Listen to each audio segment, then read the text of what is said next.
Garin, kumusta ka na? Balita ko, isa ka ng kongresista. Putik yan. Dito lang sa Pilipinas meron yan. Only in the Philippines ba? Yung sangkot ka na sa bilyones na anomalya, naging kongresista ka pa. Papalusutin ko sana to kahit dilawan pa siya.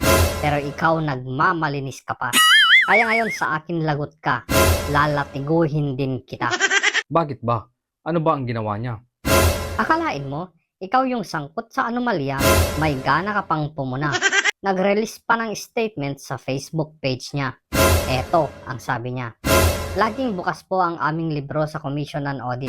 As per latest COA report released only last October 2, the House of Representatives has no disallowances, no notice of suspension, and no notice of charge.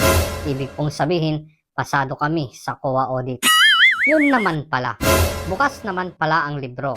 Bakit hindi mo ilabas ang resibo mo sa publiko? Hulaan ko, wala kayong resibo. Kahit yung pambili ng pagkain ng aso nyo, kasama sa budget allocation nyo. May pa-stand with House Representatives ka pa? Hindi yan ang sigaw ng mga tao.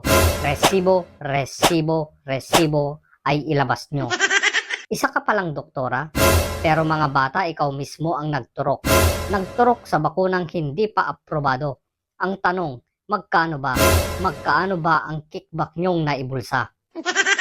Akalain mo, nire-align nyo ang pera ng gobyerno kahit alam nyong bawal na nga ito. Akala nyo siguro hindi kayo mabibisto. Paano yan? Timbog na kayo. Swerte nga si Pinoy na una nang makipag-eyeball kay San Pedro. Kung hindi, isa din sa aaraw-arawin ko. Pera ng taong bayan na ipinagkatiwala sa inyo. Kung ano-ano ang pinaggagawa nyo, mapuno lang ang mga bulsa nyo. Natatandaan ko, dinanay mo pa ang dinner meeting nyo. Keso, 2 taon na kasi ang nakalipas. Yan ang palusot mo. Pero nang dikdikin ka, biglang nahimasmasan at umamin ka. Ano, mga kaliwa, fake news na naman ba? Itanong mo na naman saan ko nakuha na umamin siya at nagkamali nga siya. Eto, manood ka. Hanggang napunta na sa France, dahil dun sa France, pinag-usapan nga yun sa OECD. At tama po yun, no? Nagkamali po talaga ako. Kasi I was being asked about a dinner that happened 2 years ago. O, di ba? Pantangan na lang talaga kung hindi ka pa maniniwala at ipagtatanggol mo pa rin sila. Ayan na ang ebidensya. Galing mismo sa bunganga niya. Pero syempre, gaya ng dati, patay mali siya ka pa rin, di ba? Pinapalusot nyo pa na hindi side trip ang ginawa nyo kasama si Noynoy nang bumisita kayo mismo sa planta sa ibang bansa. Ang mga Pilipino gising na. Hindi na kami malilinlang ng basta-basta. Kayong mga pinklawan at dilawan, puna kayo ng puna sa foreign trip ng Pangulo. Eto maliwanag na side trip ang ginawa nila. Nakipag-dinner sa mga opisyal na tagagawa ng bakuna. Wala yan sa plano pero hindi kayo ngumawa. Ngayon kinasuhan ka na. Mahigit 3 bilyon pa naman ang anomalya. Tapos kayo dyan sa House of Representatives, 125 million ni VP Sara questionable pa. Nasaan si Iska, Manuel, Brosas at Risa? Noong ang mga bata ay nagkakamatayan na dahil sa bakunang Denbaksya. Wala. Tahimik sila. Dahil kaalyado nyo ang mga may gawa. Sa mga paaralan ginawa ang karumal-dumal na pagbabakuna. At teachers, Iska, nasaan ka?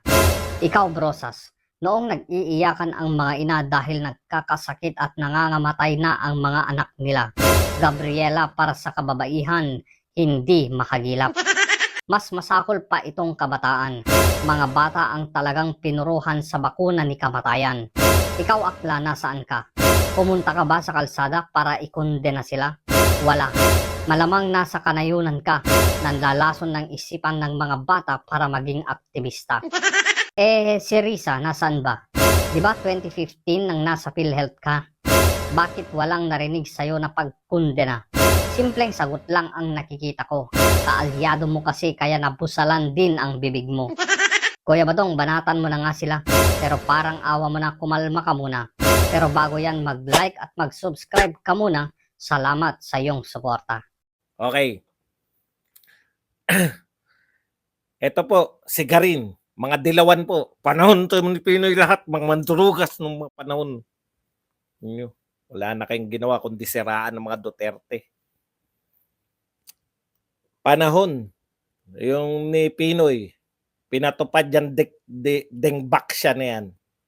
Ayan na po, sinampahan na po ngayon ng ombudsman. Ito pong si Garin. Dahil po, okay nang ina mo, wala akong ano sa mga sinasabi nyo ngayon. Mga hayop po, wag nyo akong ano yun. Wala akong pakialam sa inyo. Wala akong ano ngayon. Kung ayaw nyo makinig dito, huwag kayo makinig. Nalalaman pa kayong di paninira. Wala nga kayong kinakaso eh. Of the Ombudsman as charged before the Sandigan Bayan former Representative Janet Garin and several others with criminal charges over the purchase of Dengbaxia vaccines. Ito po, alam niyo yan, Dengbaxia na yan, sakit po ng ulo yan. No? Sinaksak po yan nung panahon ni Pinoy hanggang panahon po ni Pangulong Duterte. Alam niyo po bang ginagawa? Hindi lang po to sinensationalize. Pero ang order po hanggang sa nag-high school yung mga estudyante na yan, yung mga nasaksakan, sa elementary sinaksakan yan eh. Hanggang sa high school po, sinusubaybayan lahat ng ina-injectionan. No? Lahat po. Elementary sila ineneksyonan. Panahon po ni Pangulong Duterte, sinusubaybayan pa. Meron pong report yung mga school officials po dyan. Pag merong mga nabakunahan na nilagnat o kung ano man ang nangyari, report agad. Kasi ang dami pong report na ano, 'di ba? Kaya lang siyempre hindi na naiugnay yung mga nireklamo ni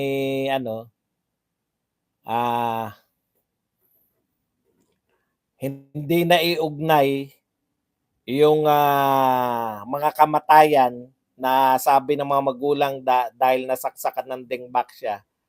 Kaya walang criminal case. Ito po, graph ang kaso ngayon.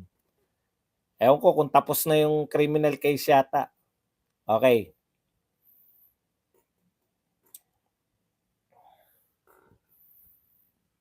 Ito po. Dahil po yan sa separate case for graft under Section 3 RA 3019, illegal use of public funds. Thank you very much, Solid Kakulto, Solid Duterte, RAM, member for 25 months. Okay. Dalawa po ang kinaso kay Garin. Una po yung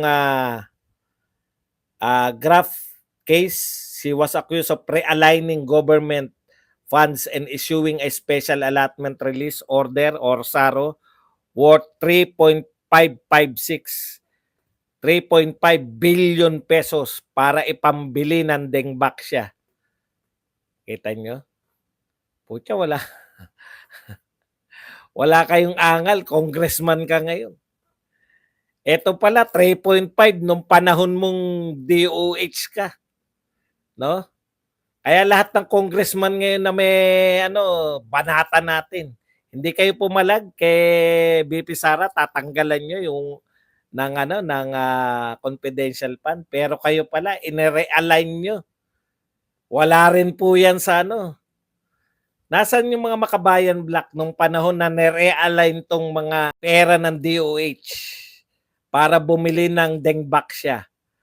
3.5 billion. Yung kay Sara Duterte, 125. Kala nyo, kasalanan.